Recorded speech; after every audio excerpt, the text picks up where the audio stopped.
falling for nobody else but you. You caught my eye, and I've got a feeling I'm falling. Show me the ring and I'll jump right through. I used to.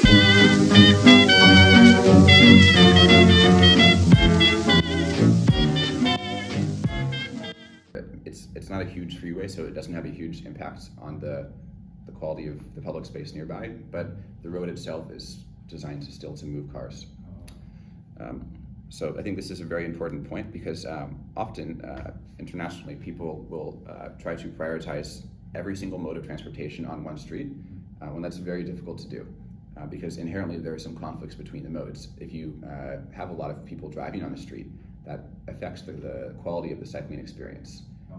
It's not pleasant to cycle with a lot of cars nearby. Exactly.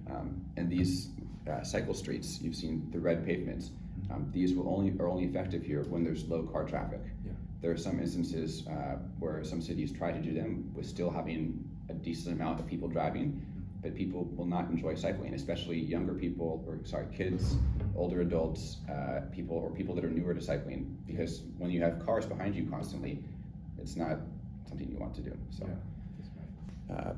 Background on this, and you said you were staying out a long way down. Yeah, so you can see there's already more car-oriented things here. Oh, yeah. What I should mention is, so these are this is called the Plus net. What is the Plus net? That's a good question. So I don't work within the municipality, so I shouldn't say I can give you a definitive answer, but these, from my understanding, these are through routes. These are through routes. So if you want to, so the difference between the through routes and what I'd call the local routes is that things are generally designed for you to stay in the neighborhood with lower speeds, with people that, so if you live, or if you're staying over here, you will use these through routes to get to the center. You won't use the local streets. So I come from the US, and often American cities are a very good example of people going through the city, driving on every single street. It doesn't matter also because we have the grid. There will just be on every single street, lots of cars. If it's residential street, still lots of cars. If it's commercial street, always lots of cars. Here, the cars will be on this route, and they will be on these streets where there's some through access. But here, if they go here, they'll have to go like this because of the one-way streets for cars. However, if you're here, you can walk anywhere. There's no one-way walking areas. And you can usually cycle everywhere. It's usually two ways for cycling. And there's traffic calming measures, meaning that these cars should not be driving more than 30 kilometers an hour, which makes this whole area attractive to cycle in. So in addition to all of these bike paths, see this green routes, these other ones, there's also all these local streets become attractive to cycle on. There's no bike lanes on most of these streets, but because there's less cars and slower speeds, that is suited towards how the bike is. Because often on the bike, you will go at 15, 20 kilometers an hour. I guess a summary of this is, I'll give on the car and the bike parking policies. Yeah. So the city of Amsterdam is phasing out a lot of car parking spaces, especially in the center, and they're increasing the price of the car parking spaces. Oh yeah, I heard it. Like 10 euros for an hour. I haven't checked recently, but I know it's raising, and the center is especially expensive. If you leave the center, like I live in the North District right now, it's much cheaper, but you still often have to pay wherever you are. They also have, a weird thing I've noticed here is this like advanced way of checking whether you paid for parking. So if you go to the parking meter, you enter your license plate number, you no longer need to have like a receipt on the window because they have this car that goes around with like this sensor above, and apparently it can sense if you paid for your parking. I have no idea how that works, but if you notice in the Canal District, there's these very small streets, but you still have like parking here and sometimes parking here, and people walking are squeezed onto the small sidewalk. That's something maybe you notice in the center. It's not easy to walk because you're squeezed onto the small sidewalk. And there's this, this is also the tension between, there's less space. You cannot provide for every single mode on this small space of the street. You can't have a bus lane, a car lane, the car parking. Everyone doesn't fit. Yeah. So there's tension. Well, do we make it harder to cycle in some places? Do we remove car parking? This is an ongoing debate, but they are taking some steps to remove car parking. Bicycle parking in the city center is another thing. They're increasingly making a combination of some on-street spaces, which are still there exist, but they're not enough for everything, and more structural spaces in parking garages. Personally, I have mixed feelings about this. I don't know, but the parking garages they're at train stations. They're at places where the municipality has some sort of partnership or sort of ownership over this garage.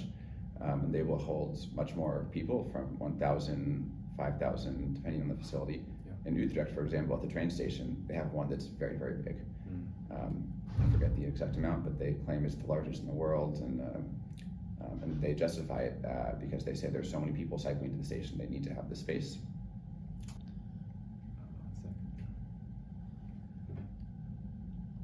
I have one question then. Yes. Are there any security problem or safe problem on bicycle parking place? Good question. It's sort of a bit of a intermediate area, a bit of a gray area. So yes, there's some safety issues sometimes, but the existing system manages these safety issues enough. So from word of mouth, I hear that there's a lot of bike theft in Amsterdam. Personally, I've never had my bike stolen. I lived here 4 years, or a little more than 4 years, and I think it depends. There's a lot of factors going on. It depends where you are also as to safety. If I was to go into a store for only an hour, a few hours, I will always just do the back lock. If you have like a nicer bike, perhaps you prefer to use a bigger lock. Yeah. Maybe you've noticed a lot of bikes here are very standard and old bikes. Yeah. And because they're practical. If you get them stolen, it's not a huge deal. Yeah. And it's not attractive for someone to steal. But if you have a fancy bike or e-bike that's like 1,000, 2,000 euros, then you think, I should probably lock this more. Yeah, so this is an issue that it exists, but it's sort of, it's not at a point where it's causing any serious. Can you tell us about some safety policies for cyclists? Because we've seen a lot of people not using their helmets at all. Yeah. What kind of policies do you guys have for safety? Yeah, so in Amsterdam, I think the safety policies are built into how they approach cycling. So I think a huge safety policy is reduction of the speed of car traffic. So it's shown that when collisions are done at lower speeds, they're much less severe, a much less smaller impact on the person cycling. That's right. The culture here is people generally do not wear helmets. They generally, they feel comfortable not wearing helmets. This is an individual choice as they see it, but I'd say the municipality chooses to take the systemic approach of making the street environment safer versus the individual approach of mitigating risk. So imagine if you're in, I'll take my home country as an example. In the US, you're in a very dangerous city where there's cars moving at high speed. If you cycle, you are sort of at risk. You're a liability in this system that's not designed for you.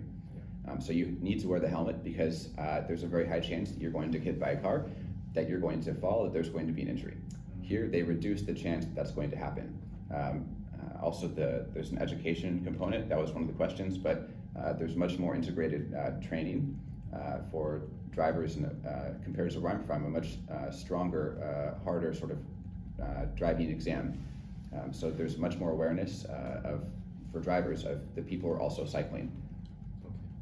So these different factors make cycling safer, but there's, like in terms of helmet promotion things, there's some things in terms of like bringing lights on your bicycle at night. Oh yeah. But I think, that's Here's the details of diving rental stations. We have 2,600 stations for 4 million bikes.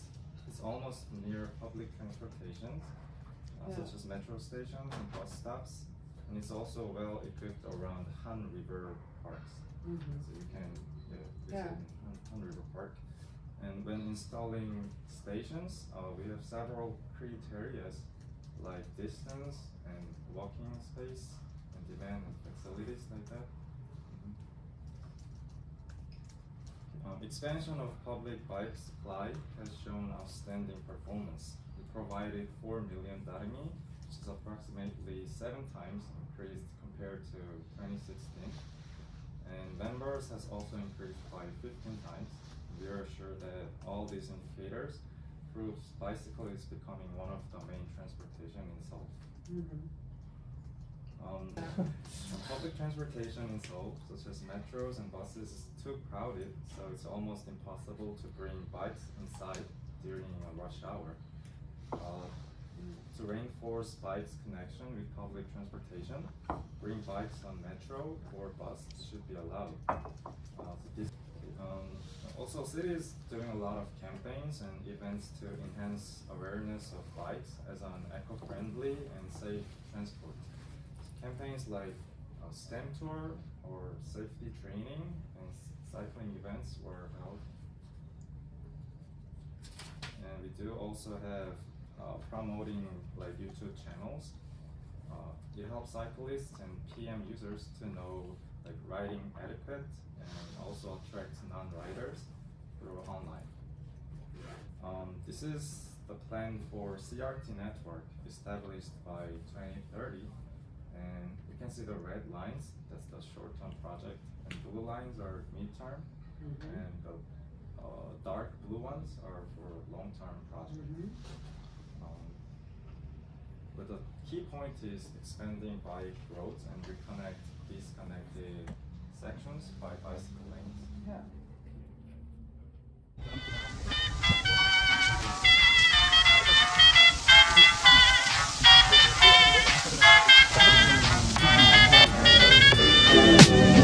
I'm flying high, but I've got a feeling I'm falling for nobody else but you.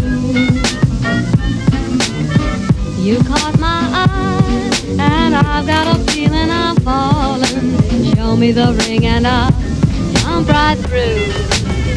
I used to.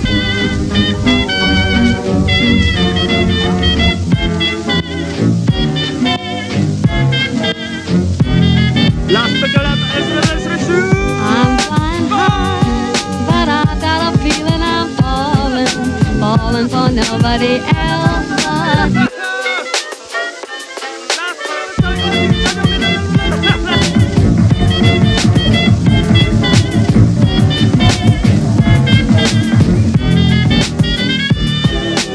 I've got a feeling I'm falling for nobody else